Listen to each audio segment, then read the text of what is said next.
Une fois encore, les plus grands héros de la Terre sont parvenus à accomplir un véritable miracle. Grâce à Mar-Vell, la mort n'est plus. L'entité qui devait à jamais marquer la fin de tout a disparu, balayée d'un geste par l'annihilateur ultime. D'un seul coup, les êtres vivants et conscients qui peuplent l'univers se sont vus affranchis de la mortalité et goûtent à présent aux joies de l'éternité. Mais il en est un qui ne cesse de comploter depuis le tout début des temps, un être qui ne peut se résoudre à ce que les choses lui échappent, Méphisto. À l'instant même de la défaite de la mort, le diable avait prévu son prochain mouvement.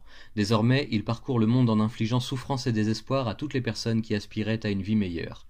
Partout où se porte le regard de l'adversaire, les blessés graves pullulent sans avoir la chance de mourir et d'être libérés de leurs maux.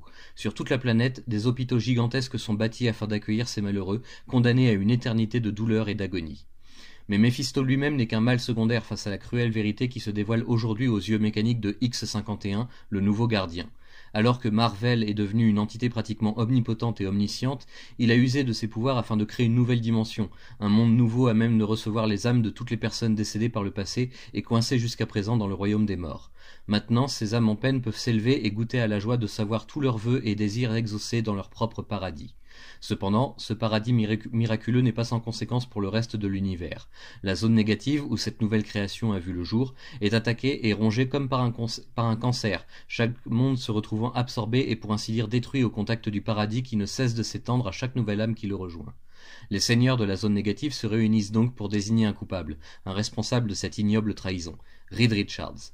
Ayant jadis promis que la Terre ne ferait jamais de mal à cette autre dimension, Reed est le coupable tout trouvé sur lequel exercer une juste vengeance. Et pour cela, il faut franchir le portail scellé du Baxter Building et pénétrer dans notre dimension, quitte à déclarer la guerre.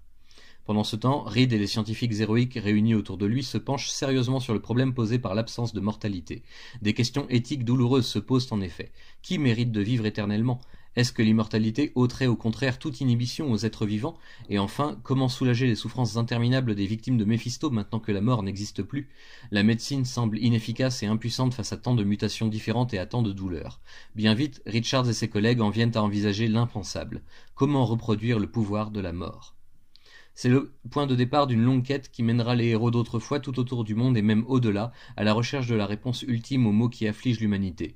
Tandis que les dieux d'Asgard règlent leurs comptes et découvrent enfin leur véritable nature, tandis que le paradis s'étend chaque jour davantage en dévorant la zone négative, et tandis que le diable arpente librement le monde et se dissimule sous les masques les plus respectables, une poignée d'explorateurs de l'inconnu se lance dans une folle expérimentation, afin d'offrir le plus beau don qui soit à ce qui reste de l'humanité, le droit de mourir et d'accéder à un meilleur plan d'existence. L'enjeu est énorme et, tout au fond de lui, Méphisto en personne tremble devant la possible arrivée du jugement dernier. Toutes ces parades, tous ces plans et toutes ces manipulations à travers les âges et les mondes, tout cela et bien plus encore risque de lui faire défaut au moment crucial où il en aurait le plus besoin. La bête est blessée, mais elle est encore plus dangereuse qu'auparavant, acculée mais déterminée à emporter tout ce qu'elle pourra avec elle. X-51, de son côté, se débat avec les lambeaux de ce qu'il croyait être son humanité. Réunissant lui aussi une équipe de héros venus de différentes réalités, il les envoie prévenir les terres parallèles de la présence en leur sein de l'embryon céleste, afin que chacun puisse se protéger et échapper au sort que leur réserve cette dramatique éclosion cosmique. L'être humain en tant que tel n'existe plus, et le combat est dorénavant davantage d'ordre philosophique sur les différents plans où se déroule l'action. Le lecteur devra suivre toutes ces péripéties et révélations en cascade simultanément d'un chapitre à l'autre, en sachant que rien ne sera joué jusqu'à la toute dernière page. Alex Ross et Jim Kruger parachèvent leur grande œuvre sur l'épopée passée et future de l'univers Marvel, en nous révélant enfin le pourquoi du comment. On aura attendu un bon moment, encore plus pour les lecteurs de l'époque, mais ça valait largement le coup.